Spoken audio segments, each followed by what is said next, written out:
Magluluto tayo ngayon ng dinuguan. Yan ang aking gagamitin. Laman siya. Laman na may halong taba. Ito marami akong sibuyas, maraming luya, bawang. Gagamit tayo ng dugo. Gagamit tayo ng suka, kahit anong suka. So, nilagay ko na siya sa cup. So, 3/4 cup yan ng suka. Tapos, asin. Okay? So, ito ang gagamitin ko, medyo ano siya malalim, tsaka maano siya yung kanyang loob, matibay kasi ang gagawin ko dito sa meat na to, ano ko siya, palalabasin ko yung kanyang taba. At pag lumabas na yung kanyang mantika, yun ang gagamitin natin na panggisa dito sa lahat ng ito. Okay. So, ayan, nakaset up na lahat yung aking lulutuin. So, mayroon tayong bayboy, puro laman at taba. Mayroon tayong maraming garlic, maraming luya, at maraming sibuyas. So, ayan yung aking suka. Kung kailangan ko ng suka, so mayroon pa rin ako dito. Yan ang ating blood. Asin.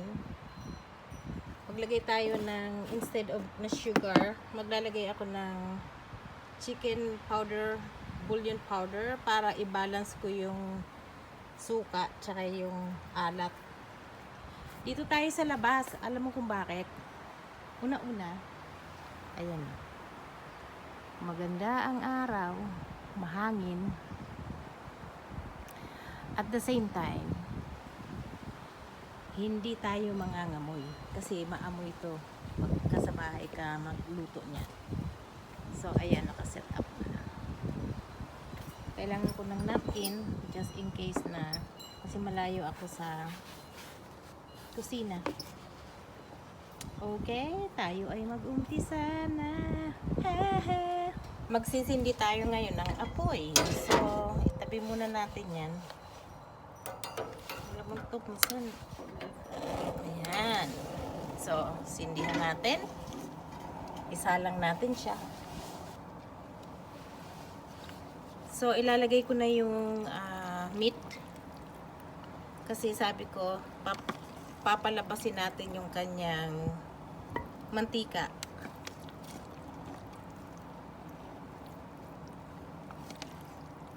Tsaka tayo magigisa.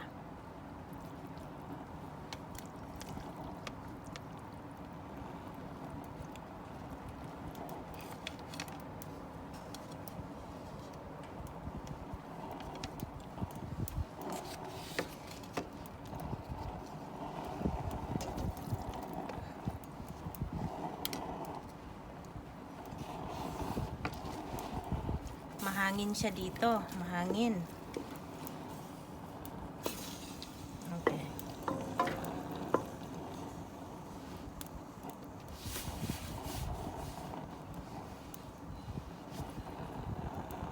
Takpan natin siya. Hayaan natin siyang lumabas yung kanyang juices, tapos i-slow cook natin siya hanggang sa mag-ano siya, yung mag-dry up, lumabas yung mantika. Ayan o, malakas ang hangin.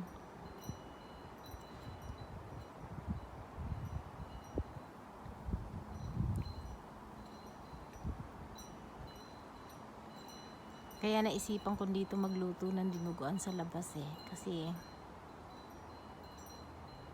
ano siya maganda ditong magluto. Tapos yung araw, sisilip. Nasaan na ba yung araw? Ayan yung araw. Nice.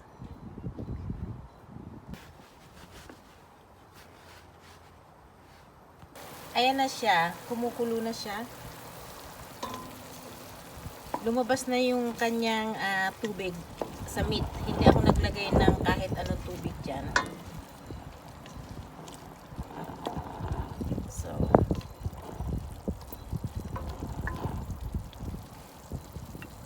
Tuloy natin. Balik tayo. Check natin siya. Lagyan ko na ngayon ng paminta para sumasama na yun ng lasa ng paminta rito habang kumukulo. Thank you.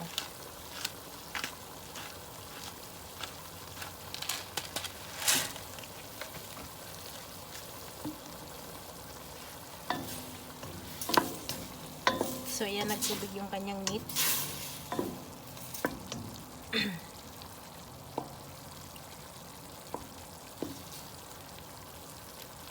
Balik tayo mamaya.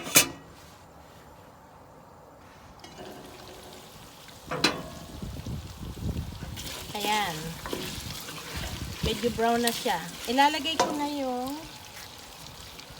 kanyang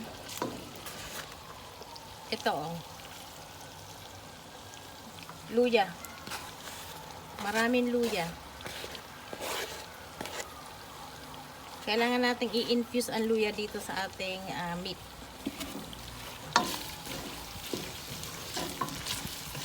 Malambot na rin yung kanyang meat.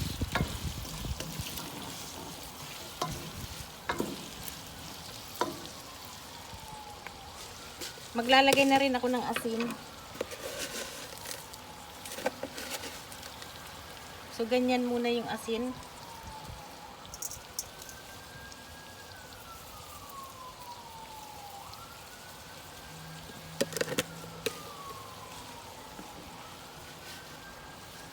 Medyo maingay kasi nasa labas ako. Dito ako sa labas nagluluto. Sa backyard. Ang bango na. Ilalagay ko na rin yung maraming sibuyas.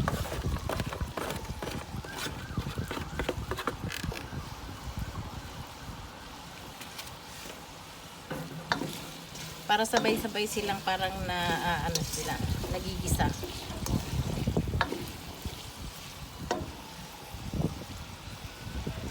Sa lakas ng hangin, baka mamatay yung aking apoy. Ayan, nilipad na yung akin.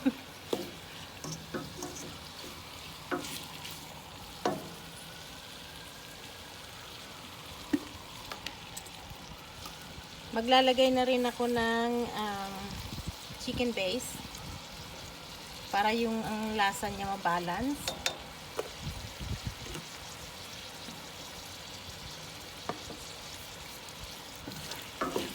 Ang sarap na ng amoy.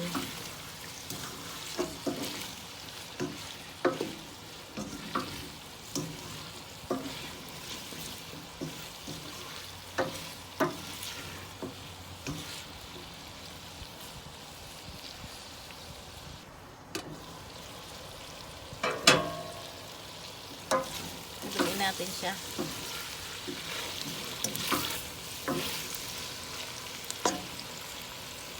Ilalagay ko na rin yung isang kutsaritang bawang.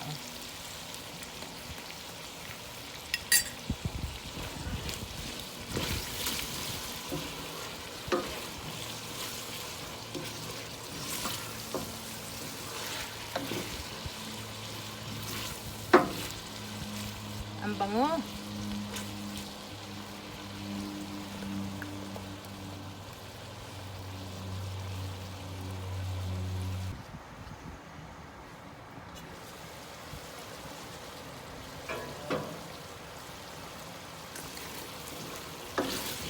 So, nag-combine na yung luya, sibuyas, bawang, paminta. Nilagyan ko na rin ito ng kaunting asin. Tsaka nilagyan ko na nung chicken base, yung chicken bouillon natin. Para mag-ano yung lasa niya, mag-balance. Kasi maglalagay ako ng suka eh. So, instead na asukal, yun na lang ang ginamit ko. So, kailangan pa rin natin siyang ipa-brown ng kaunti. Kasi yung taba niya, medyo puti. Pero malambot na lahat yung meat.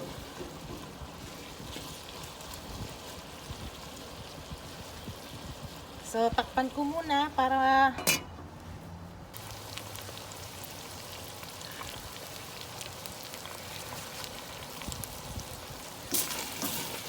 ayan, nagsisisling na siya. Mahangin yung yung kanyang steam na pumupunta sa camera. This time, lalagay ko na yung siling pansigang. Lalagyan ko na, this is 3/4 cup of white vinegar. So, kalahati lang siguro muna. Yan, kalahati muna yung nilagay ko. Maglalagay din tayo ng tubig dyan.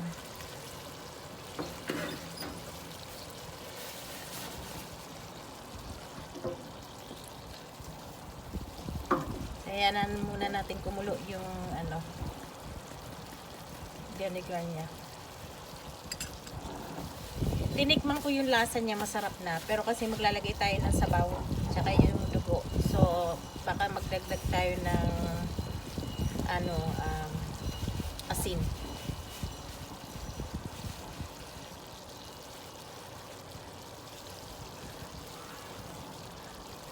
Haluin na natin. Hindi ko alam kung anong gusto nyo sa inyong dinuguan. Ako okay lang yung hindi naman masyadong masabaw. Ayoko rin naman ng walang sabaw.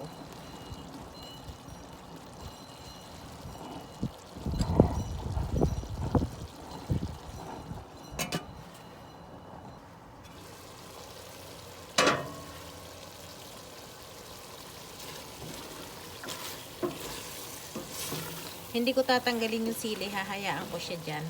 Okay lang na medyo maanghang.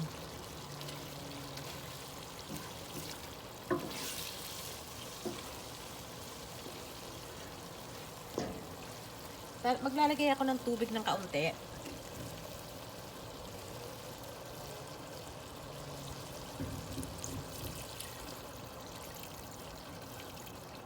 Ganyan lang siya.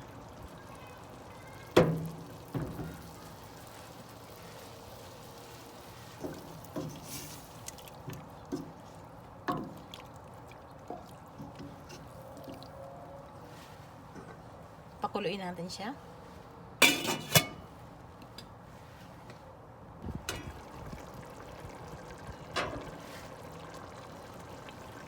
Ayan, kumulo na siya.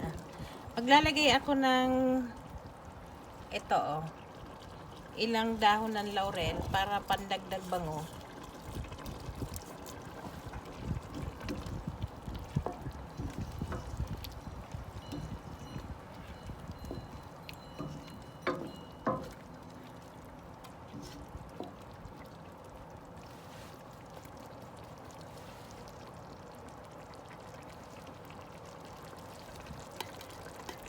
Titikman ko siya kung tama na ba yung asin tsaka yung suka bago ko ilagay yung dugo.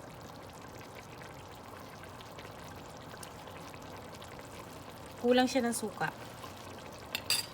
So ilalagay ko yung buong 3/4 cups na suka dito. Yung alat niya okay na.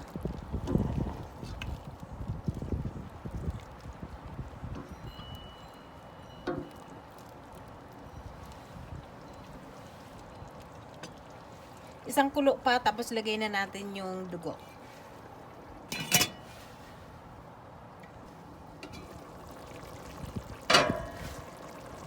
Check natin siya. Naaamoy ko yung suka. So, I hope na hindi siya sobrang asim. Tikman, tikman. Tama lang siya. Perfect. So, ilalagay ko na yung blood.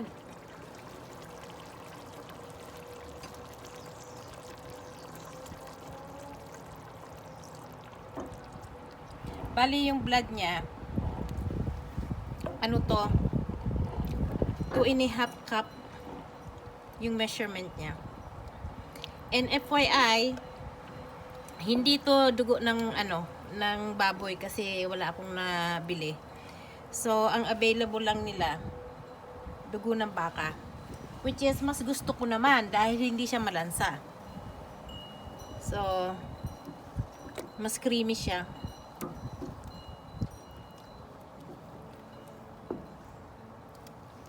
Kailangan maluto ang dugo.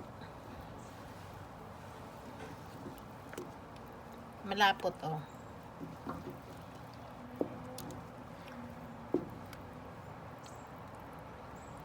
Pag siya medyo malapot, dadagdagan ko siya ng kaunting tubig.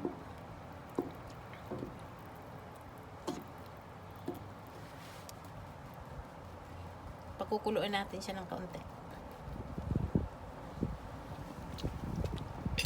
Takpan natin.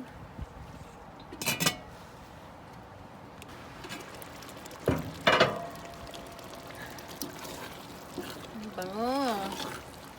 Ayan. So, magdadagdag ako ng kaunting tubig. Mga at least 1/3 cup dito rin sa may ano na, oh, may kaunting dugo. Kasi malapot siya masyado. Tapos titikman uli natin siya dahil nagdagdag tayo ng dugo. Tapos tubig.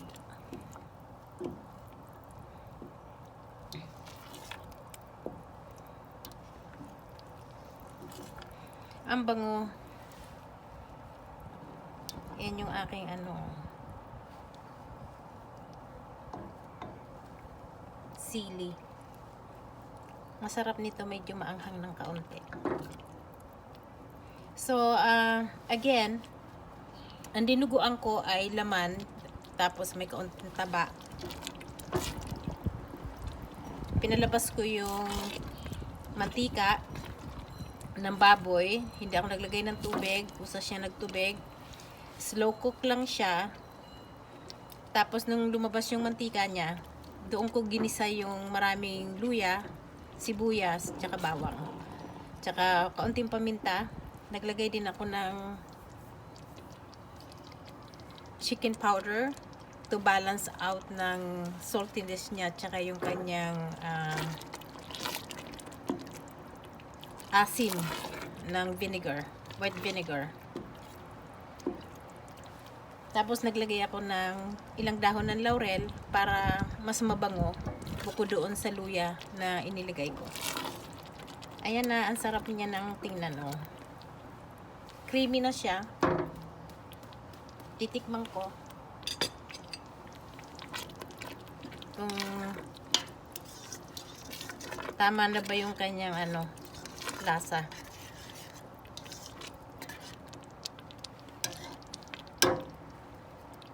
Mainit.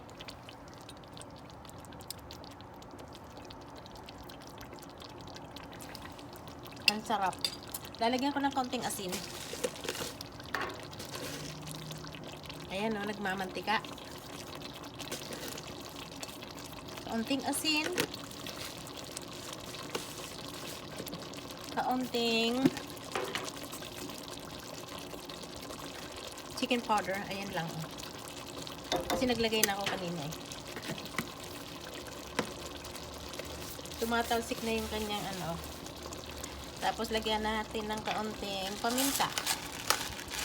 So, kung gusto kong maanghang,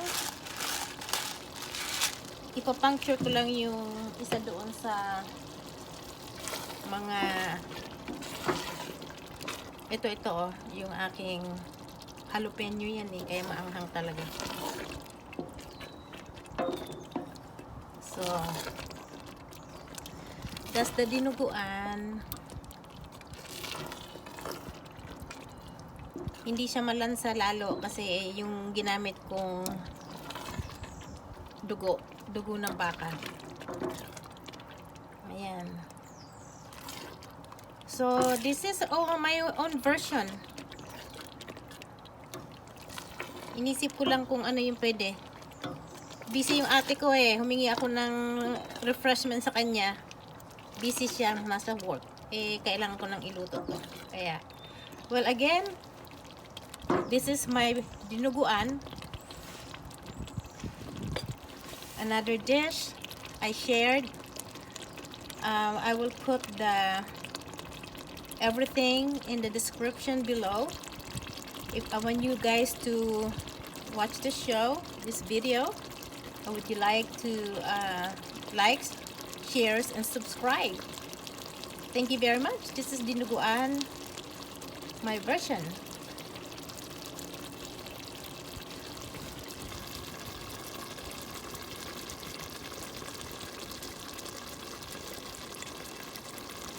So that's my dinuguan.